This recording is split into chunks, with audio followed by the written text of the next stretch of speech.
ላለፉት 2 ሳምንታት ያክል በምንጊዜም አጋሮቹ አሜሪካና አውሮፓ መካከል ከፍተኛ ውጥረት ፈጥሮ የቆየው የአሜሪካው ፕሬዝዳንት ዶናልድ ትራምፕ ግሪንላንድን እቆጣጠራለሁ የሚል አቋም በትንሹም ቢሆን የረገበ ይመስላል። ለዚህ ደግሞ ውድ የተፈጥሮ ማዕድናትን በሆዷ የያዘችውንና በበረዶ የኮሰመነ ፊቷን ለዓለም የምታሳየውን ግሪንላንድ በውድም ይሁን በግድ እወስዳለሁ፣ ይህንንም ከማድረግ ማንም አያስቆመኝም ከሚል አቋማቸው ድንገት ተንሸራተው የሐሳብ ለውጥ ማድረጋቸው በምክንያትነት ይጠቀሳል። ወደ ነጩ ቤተ መንግሥት ከተመለሱ ከቀናት በፊት 1 ዓመት ያስቆጠሩት ደግሞም በ365 ቀናት ውስጥ 365 ድሎችን አስመዝግቤያለሁ ሲሉ በቤተ መንግሥታቸው በኩል ያስታወቁት አወዛጋቢም አነጋጋሪም የሆኑት ፕሬዝዳንት ዶናልድ ትራምፕ በድንገት 3 መልእክቶችን በማስተላለፍ ራሳቸው ያስነሱትን አቧራ ከዜሮ የፈጠሩትንም ውጥረት ራሳቸው የቀለበሱት ይመስላል። ከዚህ ጋር ተያይዞ ፕሬዝዳንቱ በመፍትሄነት ያቀረቡት ፍሬምወርክ ፎር ፊውቸር ዲል ወይም የግሪንላንድ የወደፊት ድርድር መዋቅር ሐሳብ ለአውሮፓና ለመላው ዓለም ጊዜያዊ ፎይታን የሰጠ ቢሆንም ጉዳዩ አሁንም ከዴንማርክ ባለሥልጣናት እንዲሁም ከአጋሮቿ በኩል በርካታ ጥያቄዎችን እያስነሳ ይገኛል። ለመሆኑ ግሪንላንድን በእጄ ካላስገባሁ ሞቼ እገኛለሁ ሲሉ የነበሩት የአሜሪካው ፕሬዝዳንት ዶናልድ ትራምፕ ያስተላለፏቸውና ሊበጠስ እየከረረ ያለውን ጉዳይ እንዲረግብ ያደረጉ ጉዳዮች ምንድን ናቸው? ትራምፕ በአማራጭነት ያቀረቡት የፊውቸር ዲል ፍሬምወርክ ምንድን ነው? የትራምፕ ሐሳብስ በግሪንላንድ ሉዓላዊነትና በዴንማርክ የደሴቲቷ ባለቤትነት ላይ የሚኖረው ተጽዕኖ ምንድን ነው? የዴንማርክና የግሪንላንድ ባለሥልጣናትስ የትራምፕን የመፍትሄ ሐሳብ እንዴት ይመለከቱታል? የሚሉትንና ተያያዥ ነጥቦችን በዕለቱ የኢትዮ ዴይሊ ዓለም አቀፍ ትንታኔ ዘገባችን ልንመለከት ወደድን። ከዓለም አቀፍ የትንታኔ ዘገባ ዝግጅቱ ጋር ታሪኩ ጋሹ ነኝ።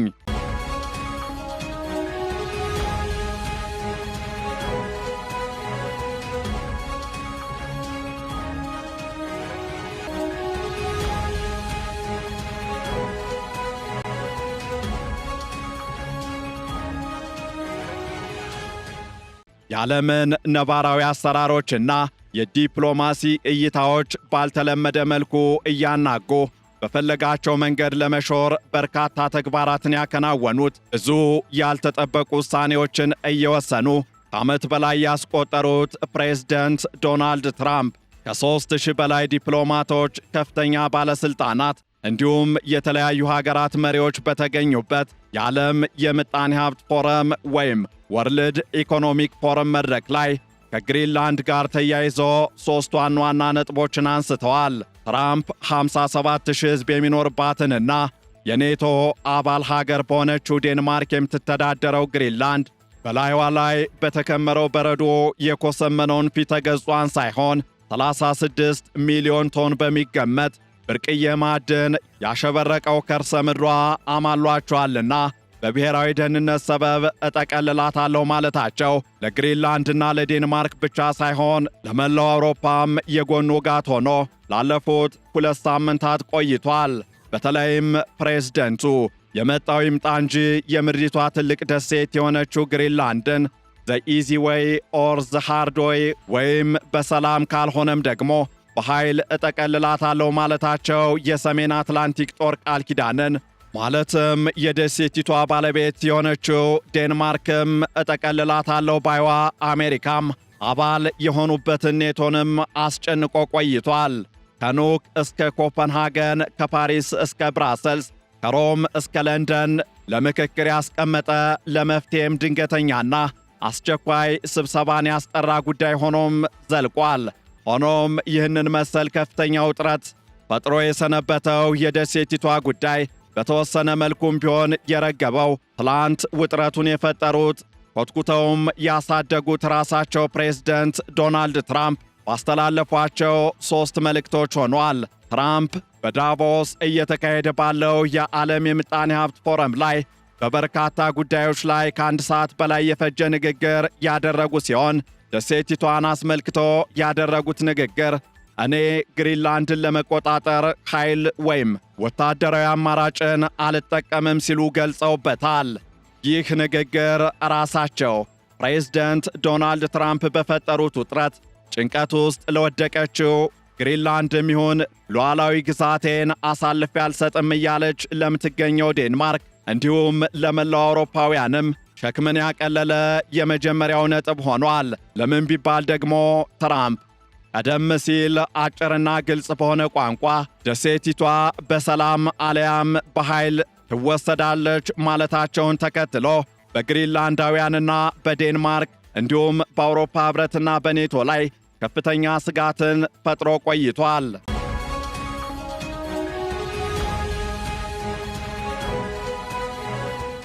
እናም ትራምፕ አስቀድመው እንደዛቱት ግሪንላንድን በሰላም የሚሰጣቸው አካል እንደሌለ ሲያውቁ ከፍተኛ ወታደራዊ ቴክኖሎጂን የታጠቀውን ግዙፍ ሰራዊታቸውን ሲፈልጉ በአየር ቢፈልጉ ደግሞ በምድር አሊያም በባህር ወይም ደግሞ በሁሉም አማራጮች ወደ ደሴቷ ቢያሰማሩ ማን ያስቆማቸዋል በሚል ስጋት የጋራ ወታደራዊ ሥልጠና የጀመረችውን ዴንማርክ እንዲሁም ወታደር አዋጠው ወደ በረዷማው ደሴት የላኩትን አጋሮቿን የሰላም እስትንፋስ ያስተነፈሰ ሆኗል።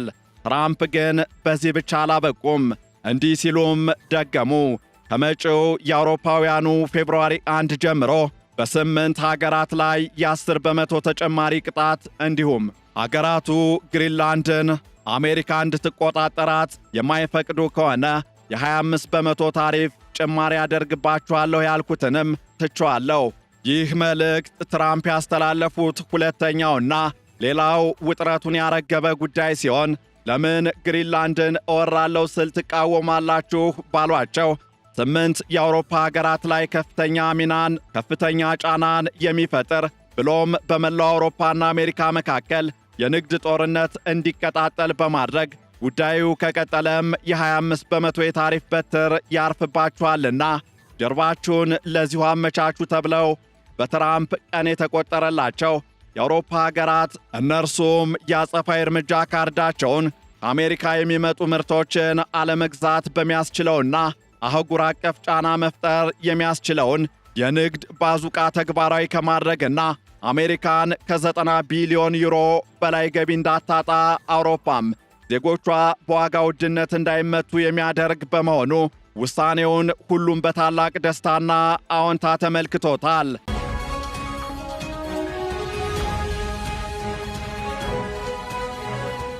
በእርግጥ ነጋዴውና ቢሊዮነሩ ፕሬዝደንት ዶናልድ ትራምፕ አበው አንቹ ታመጪው አንቹ ታሮጪው እንዲሉ ራሳቸው አምጥተው ራሳቸው መልሰው ቢተውትም ከጀርባ ያለው ምክንያት የአውሮፓ ኅብረት አባል ሀገራት ትራምፕ ለከፈቱት የንግድ ጦርነት አንንበረከክም፣ ይህንም በመፍራትም ግሪንላንድን አሜሪካ ትውሰድ አንልም የሚል ጠንካራ አቋም በመያዝ እንወስደዋለን ያሉት የንግድ ባዙቃ እርምጃ የሚያሳጣቸው ከ90 ቢሊዮን ዩሮ በላይ ገቢ አሳስቧቸው ወይስ ወዳጅነታችን ቢቀጥል ይሻላል በሚል ነው የሚለውን እርግጠኛ መሆን አይቻልም።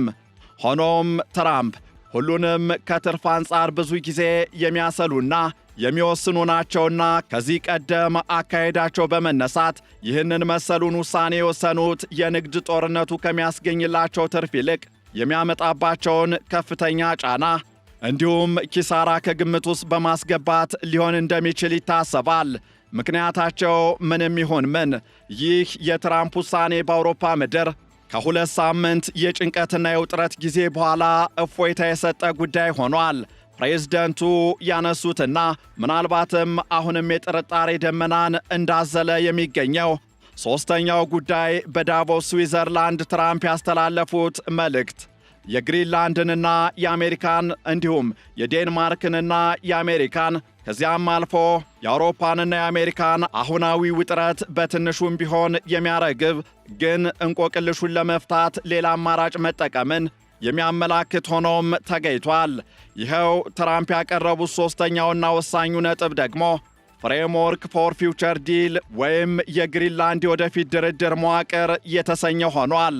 እናም ትራምፕ ይህንን ሲሉ በግሪንላንድ ጉዳይ ላይ ከባለድርሻ አካላት ጋር በጠረጴዛ ዙሪያ እንደራደራለን እያሉ ነው።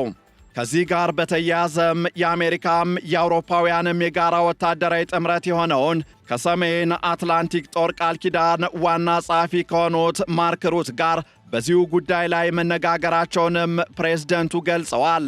ጉዳዩ በድርድር እንዲፈታ ዕድል ለመስጠት ትራምፕ ይህንን መሰል የንደራደራለን መልእክት በአደባባይ ማንሳታቸው በእርግጥም ከዴንማርክ እስከ ግሪንላንድ፣ ከፈረንሳይ እስከ እንግሊዝ ከዚያም አልፎ በተለያዩ የአውሮፓ ሀገራትና የአውሮፓ አጋሮች ዘንድ በአዎንታዊ የተወሰደ ሆኗል።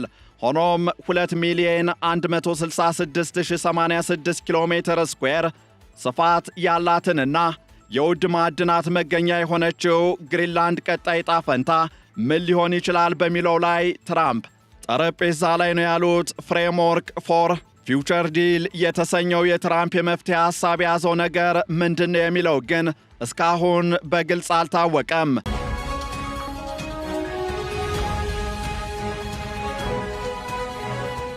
ፕሬዝደንት ትራምፕም ድርድሩ ምን ጉዳዮችን ይዟል ሲል ሲኤንቢሲ ላቀረበላቸው ጥያቄም ቢሆን የሰጡት ምላሽ የድርድሩ ጽንሰ ሐሳብ ውስብስብ እንደሆነና ነገር ግን በቀጣይ መስመር በመስመር የሚብራራ መሆኑን አጠር ባለመልኩ ኤ ሊትል ቢት ኮምፕሌክስ በት ዊ ዊል ኤክስፕሌን ዳውን ዘላይን በማለት ገልጸውታል። ሆኖም ፕሬዝደንቱ ይህ በግሪንላንድ ዙሪያ የሚደረገው ድርድር ለረዥም ጊዜ የሚዘልቅ ነው ያሉ ሲሆን በራሳቸው አገላለጽም ዘዲል ዊል ቢ ፎሬቨር በማለት ምላሽ ሰጠዋል። እናም የድርድሩ ወይም የፍሬምወርኩ ይዘትና ዝርዝር ሐሳቦች ምን እንደሆኑ ገና በትክክል ይፋ ባይደረጉም የጉዳዩ መርገብና ውጥረቱ በዚህ መልክ መለሳለሱ ግን ለግሪንላንድም ይሁን ለኔቶ አሊያም ለአውሮፓ አጋሮች ፋታ የሰጠ ነውና የትራምፕ የድርድር ሐሳብ አድናቆት ተችሮታል። ይህ በእንዲህ እንዳለ የኔቶ ቃል አቀባይ የግሪንላንድ ድርድር በዋናነት ሩሲያና ቻይና በደሴቲቷ ላይ እግራቸውን እንዳይተክሉ ለማድረግ የታለመ እንደሚሆን ፍንጭ ሰጠዋል። በሌላ በኩል ደግሞ ትራምፕ ያቀረቡትን የድርድር ሐሳብ በአዎንታ ያዩት የዴንማርክ ባለሥልጣናት በፖለቲካ በምጣኔ ሀብትና በሌሎች ጉዳዮች ሁሉ ከአሜሪካ ጋር ለመደራደር ዝግጁ ነን ሲሉ ገልጸዋል። እንዲያም ሆኖ የግሪንላንድ ሉዓላዊነት በከፊል የሚሆን ሙሉ በሙሉ እነጥቃለሁ ማለት ግን አሁንም የማናስነካው ቀይ መስመራችን ነው ሲሉ ትራምፕ ይህንን ቀይ መስመር የሚዳፈር የድርድር ሐሳብ ይዘው ከመጡ የሚጠበቀው ድርድርም ውጤት አልባ ሊሆን ይችላል የሚል ስጋታቸውን እየገለጹ ይገኛሉ። እናም ፕሬዝደንት ዶናልድ ትራምፕ የጋራ ጥምረቱ ሰብሳቢ ከሆኑት ማርክ ሩት ጋር ተነጋግሬበታል ያሉትንና የግሪንላንድንና የአሜሪካን ውዝግብ በዘላቂነት ይፈታል የተባለው የድርድር ፍሬምወርክ ይህንን የዴንማርክን ቀይ መስመር ያከበረ ይሆናል ወይስ ሌላ አዲስ ውዝግብን በመቀስቀስ አውሮፓንና አሜሪካን ዳግም ወደ አዙሪቱ ውስጥ ያስገባል የሚለው በጊዜ የሚታይ ይሆናል። ይህንን ዓለም አቀፍ ትንታኔ ስናዘጋጅ ሲኤንኤን፣ ቢቢሲ እንዲሁም ታይምስ ኦፍ ኢንዲያን በዋቢነት ተጠቅመናል።